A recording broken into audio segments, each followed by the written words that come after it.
Basis पे जाता हूं पब्लिक स्पीकिंग में, जाके हर बंदे को ये बताता हूं कि ही इज अ स्टार। अब कभी सुने उसकी बात? $900 मिलियन नेटवर्थ है, the guy is 35 years old, और उसकी बातें सुने। Intellect, solution of America. एक एक मिनिस्टर, फेडरल मिनिस्टर करप्शन में इन्वॉल्व था, मोदी साहब उसके घर गए थे डिनर करने के लिए। डिनर बैठने से पहले उन्होंने फाइलें लगा के टेबल पर रखी, उन्होंने कहा ये तुम्हारा लड़का ये कर रहा है। खाना नहीं खाया, उन्होंने कहा ये लड़का अपना रोका, मैं जा रहा हूं, मैं सिर्फ ये बताने आया। थोड़े जो बंदे कोई नहीं यार। आज से पहले यूक्रेन और रशिया के बीच मीडिएशन की जब भी बात की जाती रही तो इंडिया का नाम आता रहा। ताड़ साहब, इंटरनेशनली कभी ग्लोबल कम्युनिटी और पर्टिकुलरली जो ग्रेट पावर्स और अमेरिका जैसी सुपर पावर है, वो कभी इतनी वल्नरेबल तो नहीं हुई, इतनी कमजोर तो नहीं हुई कि वो किसी दो मुल्कों को कह ही ना सके कि आप मिलके बैठ के बात करें। अब मैं अगली बात बताना चाहता हूं, भारत के साथ इनके रिलेशनशिप। ये भारत के साथ इनके डिप्लोमेटिक या ये उनके कदमों में पड़े हैं। ये उनके कदमों में पड़े हैं इस वक्त अमेरिकन। आपसे ये बात खुद भी अगर करेंगे अमेरिकन, तो भारत से इजाजत लेके करेंगे। ये इतने कमजोर हो चुके हैं। अब मैं उसकी वजह बताता हूं। कल परसों मैंने खबर यहां पड़ी है कि अजय बंगा साहब ने world bank is becoming an Indian bank, उन्होंने क्या किया, आते ही सारे 5-6 जो ऊपर सारे रिप्लेस करके अपने भारतीय निजात उन्हें रख लिया। उसमें आईएमएफ के अंदर ग्रिप इनकी भारतीय। आपको आईएमएफ कर्जा देता है तो इनसे पूछ के देता है भारतीय, आपके जो लोग हैं। इस वक्त 300 पॉलिसी रिलेटेड अपॉइंटमेंट्स हैं व्हाइट हाउस की। तो आपका क्या ख्याल है कि ये कह सकते हैं आपको कि हम बात कराते हैं? ये क्या मजाक कर रहे हो? कॉन्सिक्वेंसेस इसके हुए होंगे, इन्होंने पे किए होंगे। कैमला हैरिस है, कैमला हैरिस को छोड़ दे। मैं तो वॉशिंगटन डीसी में बैठा हूं चीमा साहब, मैं तो डेली बेसिस पे एक्सपोज होता हूं इंडियन इन्फ्लुएंस को वॉशिंगटन डीसी में। आप सोच नहीं सकते। मेरे लफ्ज ये कोड कर लें, अमेरिका बाप से बात करेगा, किसी से भी बात करेगा एशिया के अंदर, तो भारत से इजाजत लेके करेगा। उनको बता के नहीं, इजाजत, डिफरेंस है।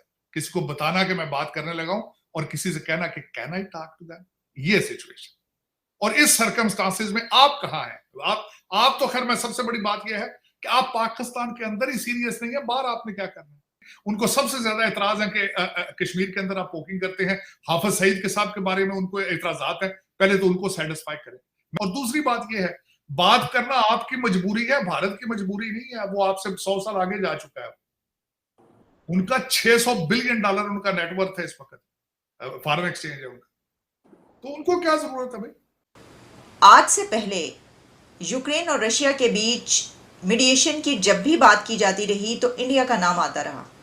अगर आप कुछ दिन पहले चले जाएं तो आपको याद होगा कि जब ये जंग शुरू हुई और उसके तकरीबन 1 साल तक ये बात की जाती रही कि अगर इसको कोई मीडिएट कर सकता है, यानी ये जंग कोई रुकवा सकता है, या रशिया और यूक्रेन के बीच कोई टॉक्स करवा सकता है, कोई पीस फार्मूला सामने आ सकता है, तो वो सिर्फ और सिर्फ इंडिया है। और इंडिया की तरफ से इस हवाले से इसके ऊपर आवाज़ भी उठाई गई। इंडिया की तरफ से ये कहा गया, हमारे हमसाया मुल्क भारत के प्राइम मिनिस्टर नरेंद्र मोदी साहब की तरफ से भी कई फोरम्स पर यह बात की गई कि हम दोनों कंट्रीज़ के बीच मीडिएशन करवाने के लिए तैयार हैं। लेकिन अब हमें ये पता चल रहा है, और ये खबर सामने आई है कि 2 दिन पहले से ये खबर सामने आ रही है कि अब सऊदी अरेबिया ये समिट होस्ट कर रहा है। लेकिन सऊदी अरेबिया ने इंडिया को कॉल किया है, यानी इंडिया को इसमें इनवाइट किया है। और ऐसा ही लगता है कि सऊदी अरेबिया भी इंडिया की तरफ ख़ास तौर पर देख रहा है कि इस समिट के दौरान अगर दोनों मुल्कों के बीच कोई पैचअप या पीस प्रोसेस की बात होती है तो यकीनी तौर पर इंडिया इसमें सऊदी अरेबिया के साथ मिलकर बहुत अहम रोल प्ले कर सकेगा और करेगा। इसकी वजह क्या है? इसकी वजह आप जानते हैं कि इंडिया एक ऐसा कंट्री है इस दुनिया में कि जिसकी पॉलिसीज़ तमाम कंट्रीज़ के साथ हमें न्यूट्रलिटी की बेस पर नज़र आती हैं।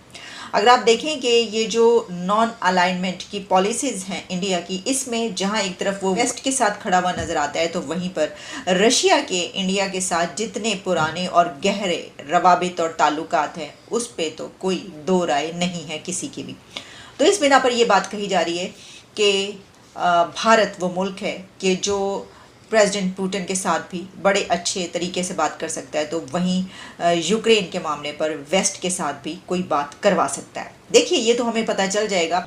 और इस पे जेलसी फील नहीं करनी चाहिए, बल्कि इससे हमें सीखना चाहिए कि एक बहुत ही शॉर्ट टाइम में दो कंट्रीज़ जो एक ही वक्त में एक ब्रिटिश एम्पायर से जिन्होंने इंडिपेंडेंस हासिल की है, और उनमें इतना डिफरेंस आ गया है कि 75 ईयर्स में एक जो है वो दुनिया की 5वीं जो है इकोनॉमिकल ग्रोथ बन के आ रहा है। दोस्तों, पाकिस्तानी मीडिया में हमेशा भारत को लेकर ही बात की जाती है। आज भारत के बढ़ते हुए कदम को देखकर पाकिस्तानी मीडिया और पाकिस्तानी लोग बस हक्का बक्का हैं। अमेरिका में बढ़ती हुई हमारी ताकत भी देखकर वो हैरान है।